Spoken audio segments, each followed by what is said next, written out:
हर beginner को एक advice जरूर मिलती है, लार्ज कैप फंड से शुरू करो। लेकिन क्या आज भी एडवाइस सही है, या आज बिगनर्स के पास इसके अलावा और भी ऑप्शंस अवेलेबल हैं? इस वीडियो के एंड तक आपको पता चल जाएगा कि लार्ज कैप फंड होता क्या है, ये किस इन्वेस्टर के लिए सूटेबल ऑप्शन हो सकता है, क्या आपको आपके पोर्टफोलियो में इसे जगह देनी चाहिए और इसके अलावा क्या ऑप्शन हो सकते हैं। पहले समझते हैं कि लार्ज कैप फंड होते क्या हैं। ये म्यूचुअल फंड मार्केट कैपिटलाइजेशन के बेसिस पर देश के 100 सबसे बड़ी कंपनीज के शेयर्स में इन्वेस्ट करते हैं। ये कंपनीज आमतौर पर लंबे समय से बिजनेस में होते हैं और इनके ब्रांड से आप पहले से ही वाकिफ होते हैं। बिगनर्स को लार्ज कैप फंड से शुरू करने की एडवाइस 3 वजहों से दी जाती है। पहली वजह लोअर वॉलेटिलिटी, यानी कि मार्केट में रिलेटिवली कम उतार चढ़ाव। मार्केट नीचे जाने पर लार्ज कैप फंड्स भी गिर सकते हैं, लेकिन आमतौर पर इनमें मिड कैप और स्मॉल कैप फंड्स के मुकाबले में उतार चढ़ाव कम देखने को मिल सकते हैं, क्योंकि बड़े कंपनीज का बिजनेस रिलेटिवली स्टेबल हो सकता है। दूसरी वजह है एस्टैब्लिश्ड बिजनेसेस में एक्सपोजर। लार्ज कैप फंड्स आमतौर पर मार्केट कैपिटलाइजेशन के हिसाब से देश की सबसे बड़ी लिस्टेड कंपनीज में इन्वेस्ट करते हैं। ये कंपनीज अक्सर लंबे समय से बिजनेस में होते हैं, उनका ट्रैक रिकॉर्ड रिलेटिवली लंबा होता है और उनके प्रोडक्ट्स या ब्रांड से आप पहले से ही वाकिफ हो सकते हैं। इस वजह से बिगनर्स को समझना आसान हो सकता है कि उनका पैसा किस तरह की कंपनीज में इन्वेस्ट हो रहा है। तीसरी वजह है सिंप्लिसिटी। कई इन्वेस्टर्स लार्ज कैप फंड्स को अपने इक्विटी पोर्टफोलियो का एक इंपॉर्टेंट हिस्सा मानते हैं। इसी वजह से कई बिगनर इन्वेस्टर्स अपनी इन्वेस्टिंग की शुरुआत लार्ज कैप फंड से करते हैं और बाद में अपने फाइनेंशियल गोल्स और कितना रिस्क लेना चाहते हैं उसके हिसाब से दूसरे फंड ऑप्शंस को एक्सप्लोर करते हैं। लेकिन सिर्फ लार्ज कैप से इन्वेस्टिंग स्टार्ट करने के थोड़े प्रॉब्लम्स भी हो सकते हैं। एक इंपॉर्टेंट बात समझना बहुत जरूरी है। 2025 के पहले 6 महीने के ड्यूरेशन में लार्ज कैप कैटेगरी फंड्स में से लगभग 66% अपने बेंचमार्क को कंसिस्टेंटली बीट नहीं कर पाए। इसका मतलब ये नहीं कि सारे active large cap funds ineffective हैं, लेकिन ये जरूर दिखाता है कि लार्ज कैप कैटेगरी में बेंचमार्क को कंसिस्टेंटली आउट परफॉर्म करना चैलेंजिंग हो सकता है। आज पैसिव इन्वेस्टिंग, यानी बिना एक्टिव ट्रैकिंग के इन्वेस्ट करना भी बहुत एक्सेसिबल हो गया है और बिगनर्स के पास आज काफी ज्यादा ऑप्शंस भी अवेलेबल हैं।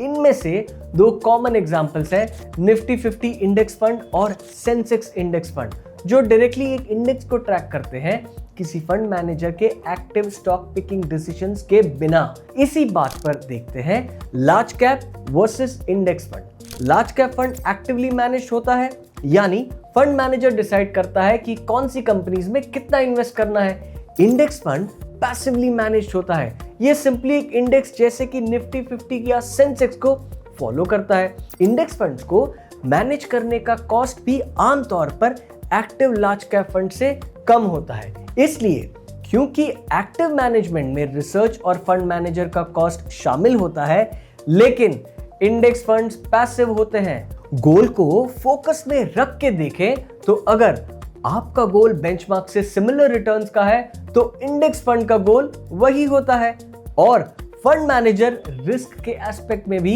लार्ज कैप फंड का परफॉर्मेंस फंड मैनेजर के डिसीजंस पर डिपेंड करता है, जबकि इंडेक्स फंड में ये रिस्क जनरली नहीं होता क्योंकि वहां कोई एक्टिव डिसीजन नहीं लिया जाता। तो यहां एक सीधा सवाल बनता है, अगर कई लार्ज कैप फंड्स एक ही तरह की कंपनीज में इन्वेस्ट कर रहे हैं तो एक्स्ट्रा फीस देकर एक्टिव मैनेजमेंट के लिए पे करना कितना जरूरी है? ये सवाल आपको खुद अपने लिए आंसर करना है अपने गोल्स के हिसाब से। अब इसको एक हाइपोथेटिकल एग्जांपल से समझते हैं। मान लीजिए एक एक्टिव लार्ज कैप फंड का एक्सपेंस रेशियो 1% है और उसी तरह की कंपनीज को ट्रैक करने वाले एक इंडेक्स फंड का एक्सपेंस रेशियो है 0.2%। ये 0.8% का डिफरेंस छोटा लग सकता है, लेकिन लंबे समय में कंपाउंडिंग की वजह से टोटल कॉर्पस पर इसका असर बड़ा हो सकता है। यहां भी ये ध्यान रखना जरूरी है कि अलग अलग फंड्स के एक्चुअल नंबर्स अलग होते हैं और फ्यूचर रिटर्न्स मार्केट कंडीशंस पर डिपेंड करते हैं। दोनों अप्रोचेस के अपने एडवांटेजेस और लिमिटेशंस हो सकते हैं। कुछ इन्वेस्टर्स एक्टिव मैनेजमेंट को प्रेफर करते हैं, जबकि कुछ इन्वेस्टर्स पैसिव इन्वेस्टिंग का अप्रोच पसंद करते हैं। तो फिर लार्ज कैप फंड किसके लिए सूटेबल हो सकते हैं?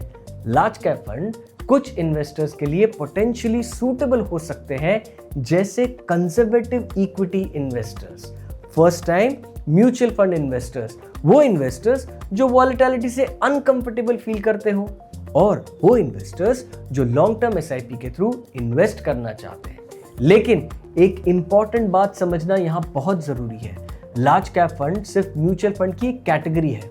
मार्केट में इसके अलावा भी कैटेगरीज मौजूद है, जिनमें रिस्क, रिटर्न पोटेंशियल और बिहेवियर अलग हो सकता है। समय के साथ कुछ इन्वेस्टर्स अपने गोल्स, रिस्क प्रोफाइल और असेट एलोकेशन के हिसाब से दूसरी कैटेगरीज को भी इवैल्यूएट करते हैं। कौन सी कैटेगरी सूटेबल हो सकती है, इसका जवाब हर इन्वेस्टर के लिए अलग अलग हो सकता है। मार्केट इन्वेस्टर्स को अलग अलग कैटेगरीज प्रोवाइड करता है। कौन सी कैटेगरी या कॉम्बिनेशन सूटेबल हो सकता है, ये हर इन्वेस्टर के ऑब्जेक्टिव्स और फाइनेंशियल सिचुएशन पर डिपेंड करता है। तो फिर क्या बिगनर्स को लार्ज कैप फंड से ही शुरू करना चाहिए? लार्ज कैप फंड एक रीजनेबल स्टार्टिंग पॉइंट हो सकता है, क्योंकि ये एस्टैब्लिश्ड कंपनीज में एक्सपोजर देता है और मिड कैप या स्मॉल कैप फंड्स के कंपैरिजन में पोटेंशियली कम वॉलेटिलिटी देता है। लेकिन बिगनर्स को यह भी समझना जरूरी है कि एक्टिव लार्ज कैप फंड और इंडेक्स फंड में क्या फर्क होता है, ताकि वो इन्फॉर्म डिसीजन ले सके। इसके साथ बिगनर्स को एक रजिस्टर्ड फाइनेंशियल प्लानर के साथ काम करना चाहिए, ताकि वो अपने रिस्क प्रोफाइल के हिसाब से दूसरे फंड कैटेगरीज को भी एक्सप्लोर कर सके। सबसे सूटेबल फर्स्ट इन्वेस्टमेंट वो नहीं होता जिसके रिटर्न सबसे ज्यादा हो। सबसे सूटेबल फर्स्ट इन्वेस्टमेंट वो होता है जो आपके रिस्क प्रोफाइल, फाइनेंशियल गोल्स और टाइम होराइजन के हिसाब से, और जो आपको मार्केट के अप्स एंड डाउन्स के थ्रू डिसिप्लिन रहने में मदद करे। एक इंपॉर्टेंट बात, डिसिप्लिन और कंसिस्टेंसी एक सिंगल फंड कैटेगरी से ज्यादा इंपॉर्टेंट होते हैं। म्यूचुअल फंड निवेश बाजार के जोखिमों के अधीन है। योजना से जुड़े सभी दस्तावेजों को ध्यान से पढ़ें।